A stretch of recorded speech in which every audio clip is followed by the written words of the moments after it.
En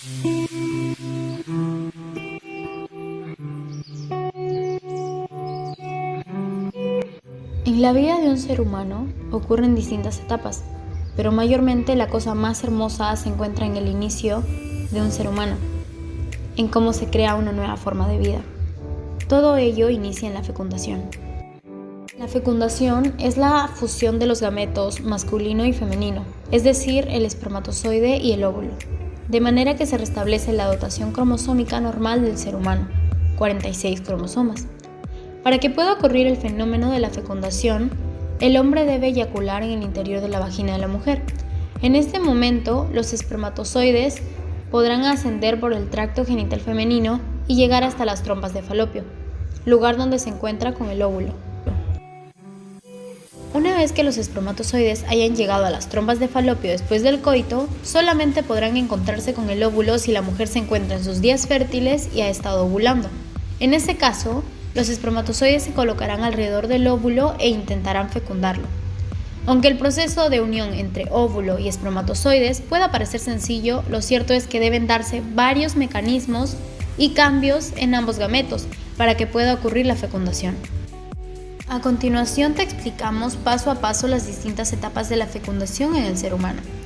El proceso de fecundación se inicia con la penetración de los espermatozoides a través de la capa de células que rodea el óvulo, denominada la corona radiada. Los espermatozoides consiguen atravesar esta capa gracias a la liberación de la enzima hialuronidasa y el movimiento de su flagelo. Una vez atraviesan esta capa, los espermatozoides se encuentran con una segunda barrera, la zona pelúcida, la capa externa que rodea el óvulo.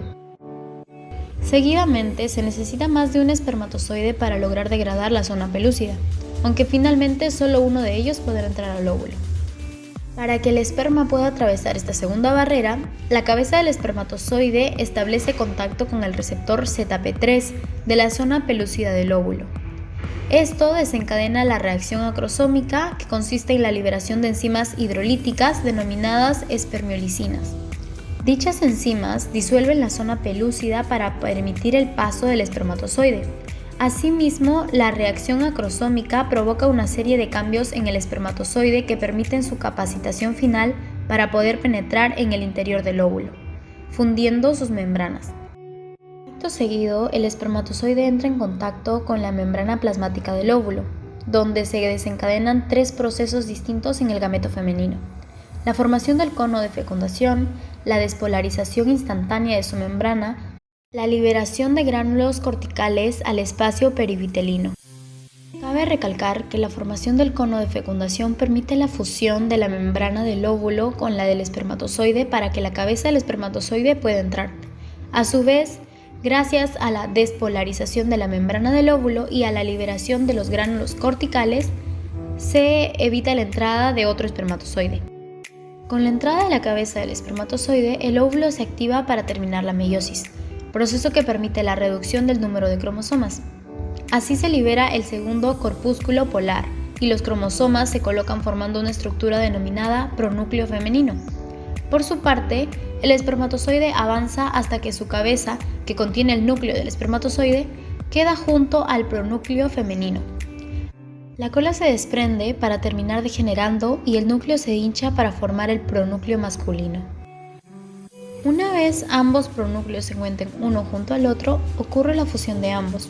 Esto supone que las membranas de ambos pronúcleos desaparezcan para que sus cromosomas puedan juntarse y que la célula restablezca su dotación cromosómica, es decir, los 46 cromosomas en total. Todo este proceso de la fecundación culmina con la formación del cigoto humano. Además de todo esto, en la fecundación queda establecido si el futuro bebé será un niño o una niña, en función de sus cromosomas sexuales. Ya que el cigoto masculino, sus cromosomas sexuales son XY, mientras que en el cigoto femenino, sus cromosomas sexuales son XX. Si hablamos de una determinación cromosómica, XY, el bebé sería un varón. Si es una determinación cromosómica XX, será una niña. Entonces, en vista de ello, el óvulo siempre es el portador del cromosoma X. Por tanto, el sexo del embrión se definirá según si el espermatozoide es portador de un cromosoma X o un cromosoma Y. Después de esta fecundación, la célula embrionaria comienza a dividirse en más y en más células llamadas blastocitos, pasando por el conducto de la trompa de Falopio, pero cabe recalcar que aunque aumente la cantidad de ciertas células, la masa y el volumen del embrión no cambia, porque el sistema reproductor femenino aún no lo reconoce y aún no comienza a alimentarlo. En este punto no es posible reconocer el embarazo. Esto se debe a que el embrión no se ha implantado en el útero. Esto se le conoce como la implantación. En esta etapa ocurre lo siguiente. El blastocito llega por fin al útero y se ubica en la capa del endometrio. El endometrio corresponde a la capa más interna del útero. Este blastocito se debe enterrar en el útero de la madre, pero antes de ello debe separarse de la zona pelúcida.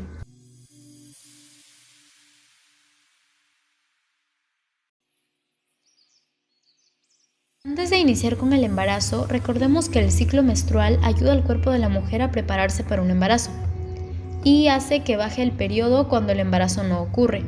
El ciclo menstrual y el periodo son controlados por hormonas como el estrógeno y la progesterona. Entonces, teniendo en cuenta esto, si el embarazo no ocurre, el cuerpo de la mujer ya no necesita ese tejido grueso que creció en su útero. Entonces, el tejido, la sangre y los nutrientes salen del cuerpo a través de la vagina. Con un mes de embarazo, como ya mencionamos, el óvulo es implantado en la cavidad uterina.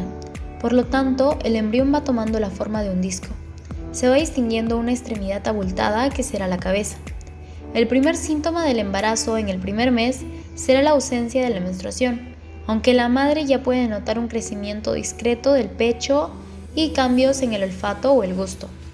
Con 2 meses de embarazo, el cordón umbilical ya tiene su forma definitiva, el corazón del bebé ya late y ya están formados sus ojos, piernas y brazos.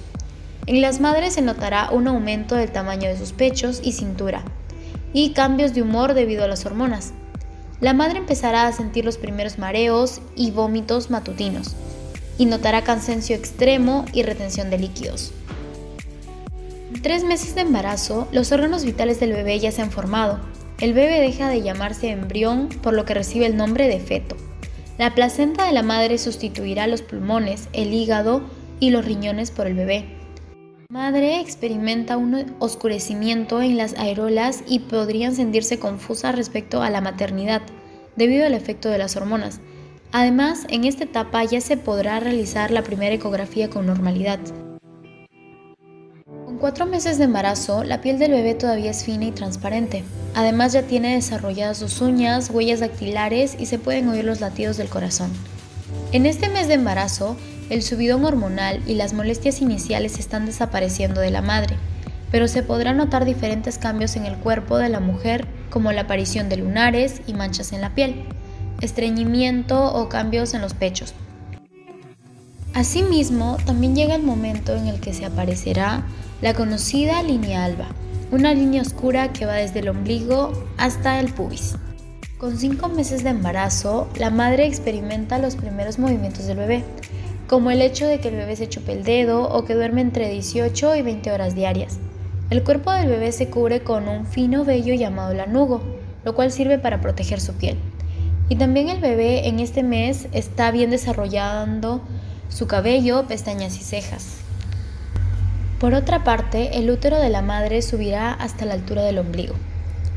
En el 6º mes, la cara del bebé ya casi está en su última fase, es decir, que ya pronto estará formada en su apariencia definitiva.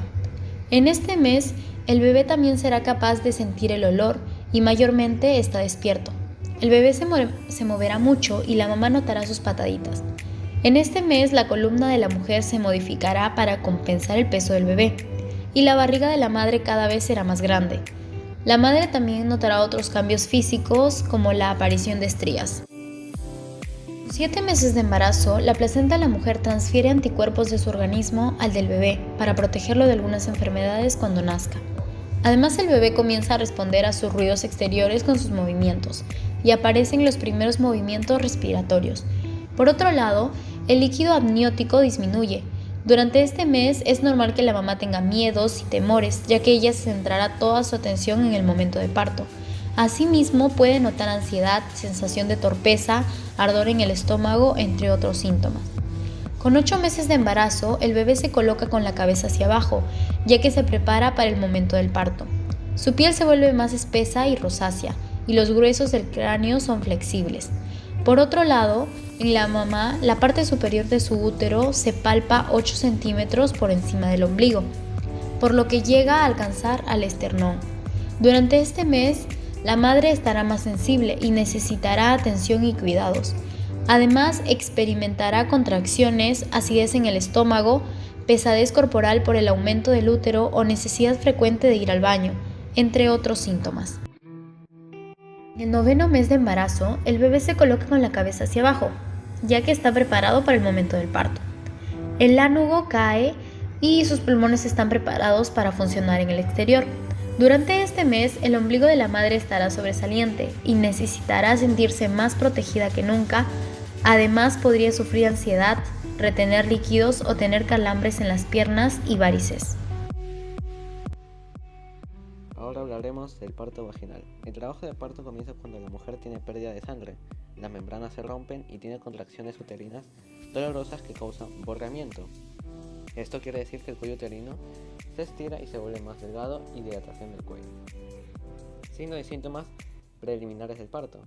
Estos signos significan que el trabajo de parto verdadero está próximo. En el descenso vemos que la cabeza fetal desciende hacia la pelvis, mayor nivel de actividad denominado anidamiento. En otras palabras, es el aumento subidito de energía de la madre antes del parto. Esto puede ser causado por la disminución de progesterona proveniente de la placenta y así desencadena el aumento de adrenalina, aportando así a la madre energía extra para el parto. Contracciones de Braxton Hicks o contracciones falsas son contracciones uterinas irregulares que ocurren a lo largo del embarazo y que podrían volverse muy fuertes. Días o un mes después del parto, las contracciones de Braxton Hicks se diferencian de las contracciones de parto en que no producen el borramiento y la dilatación progresiva del cuello uterino. La maduración del cuello uterino hace mención el proceso por el cual el cuello uterino se reblandece, se ablande y se vuelve más suave para el borramiento y la dilatación, como el acortamiento del cervix. Observamos que las contracciones involuntarias del útero en el parto producen el avance del feto a través del canal óseo hacia el exterior. Tenemos así que conocer el correcto movimiento de la pelvis ayuda a que el bebé pase por este canal de parto. En el parto, las contracciones están reguladas por un conjunto de hormonas, ya que las células musculares lisas que se contraen comienzan a reaccionar frente a los cambios hormonales producidos por las hormonas de estrógeno, progesterona, oxitocina y prostaglandina. Veremos que durante el embarazo, los niveles de estas hormonas suben y bajan en el cuerpo de la mujer, pero cuando llega la hora del parto, la progesterona baja, dando paso al aumento de estrógenos y oxitocina. Los estrógenos aumentan la concentración de proteínas esenciales para la contracción muscular y aumentan el número de receptores para las otras hormonas. Además, facilitan el estímulo que dan paso a las contracciones. La progesterona. Sus niveles disminuyen durante el parto. La oxitocina, conocida como la hormona del parto, aumenta la contractibilidad muscular del útero porque favorece la entrada del calcio a las células. Las prostaglandinas tienen un efecto similar a la oxitocina, pero estas se forman en el mismo útero, dentro de las membranas de la placenta y envuelven al feto. Signo de trabajo de parto verdadero. Contracciones uterinas. Las contracciones uterinas ayudan al borramiento y la dilatación del útero y empujan al feto a través del canal del parto. Así vemos que mientras el trabajo de parto progresa, las contracciones aumentan en frecuencia, duración e intensidad. Estas contracciones uterinas dolorosas y con forma de ola, comenzando en la espalda, baja y desplazándose hacia el abdomen y posiblemente las piernas. Son más fuertes en la parte superior del útero que en la región inferior, para poder empujar al feto hacia abajo y permitir la dilatación cervical. Estas contracciones provocan un endurecimiento palpable del útero, que no puede ser hundido con un dedo. Así es como comienza el trabajo de parto. Pérdida del tapón mucoso, que ocurre cuando el cuello uterino se adelgaza y comienza a dilatarse, permitiendo la caída del tapón mucoso que sella el canal cervical durante el embarazo. Por otra parte, tengamos en cuenta que el tapón mucoso se puede expulsar un par de semanas o varios días antes del trabajo de parto o en el mismo trabajo de parto. Rotura espontánea de membranas. Las membranas amniótica y coriónica sufren una rotura espontánea. Puede ocurrir como una expulsión súbita de líquido o como un goteo lento y continuo, o intermitentemente de líquido. Se caracteriza por ser indolora. La rotura de las membranas reduce la duración del trabajo de parto y ayuda con la dilatación cervical. Etapas de trabajo de parto. El trabajo de parto típicamente se divide en 4 etapas. La primera etapa ocurre el borramiento y dilatación cervical. Comienza con el inicio de las contracciones uterinas verdaderas y finaliza con el cuello uterino, que tiene una dilatación de 10 centímetros, una dilatación completa. La segunda etapa comienza cuando el cuello uterino está completamente dilatado y finaliza con el nacimiento del neonato. Aumenta el nivel materno de oxitocina, lo que ayuda a intensificar las contracciones. Descenso por flexión, que es desplazamiento hacia abajo del feto. Flexión permite que el menor diámetro de la cabeza fetal descienda a través de la pelvis. Rotación interna. Y la extensión, que veremos que la frente, la nariz y la boca y el mentón del feto salen de la vagina posteriormente. Notaremos la rotación externa de los hombros del feto. Estos deben rotar nuevamente para atravesar el estrecho inferior, con la expulsión tras el nacimiento de los hombros. El resto del cuerpo nace rápida y fácilmente. La tercera etapa, o también llamada etapa placentaria, comienza inmediatamente después del nacimiento del neonato y finaliza con el alumbramiento de la placenta. Consiste en 2 fases, la separación placentaria y la expulsión placentaria. La cuarta etapa comienza el alumbramiento de la placenta. Durante esta etapa se restablece la homeostasis. La mujer debe ser controlada atentamente debido a que su cuerpo acaba de sufrir muchos cambios.